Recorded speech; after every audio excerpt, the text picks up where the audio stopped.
কক্সবাজারের রোহিঙ্গা ক্যাম্পে রোববার মধ্যরাতে অভিযান চালিয়ে সন্ত্রাসী সংগঠন আরসার শীর্ষ নেতা মৌলভী আকিজ সহ ৫ জনকে গ্রেপ্তার করে র্যাব।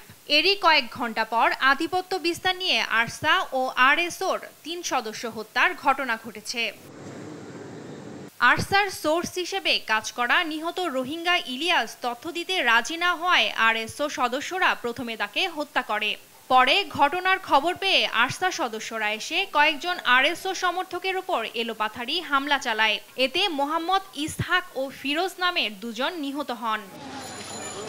উখিয়া থানার ভারপ্রাপ্ত কর্মকর্তা সংগঠনের নাম প্রকাশ না করলেও ৩ জন সন্ত্রাসী নিহতের তথ্য নিশ্চিত করেছেন।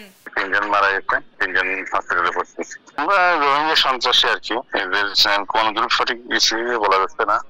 আটক আরসার শীর্ষ নেতা মৌলভী আকিজ রোহিঙ্গা নেতা মাস্টার মহিবুল্লাহ হত্যা ও রোহিঙ্গা ক্যাম্পে চাঞ্চল্যকর 7 মার্ডারের অন্যতম পরিকল্পনাকারী বলে জানিয়েছে র্যাব। আরসার অন্যতম শীর্ষ কমান্ডার যিনি প্রায় একাধিক, আমাদের কাছে তথ্য রয়েছে প্রায় ৩০টিরও অধিক খুনের সাথে জড়িত এবং তার নামে আমরা অলরেডি ২১টার মতো মামলা তার পেয়েছি। এই হত্যার মূল পরিকল্পনাকারী ছিল কিন্তু এই মৌলভী আকিজ।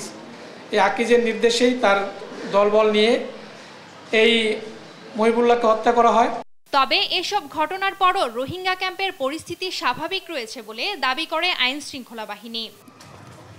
নিউজ ডেস্ক, দেশ টিভি।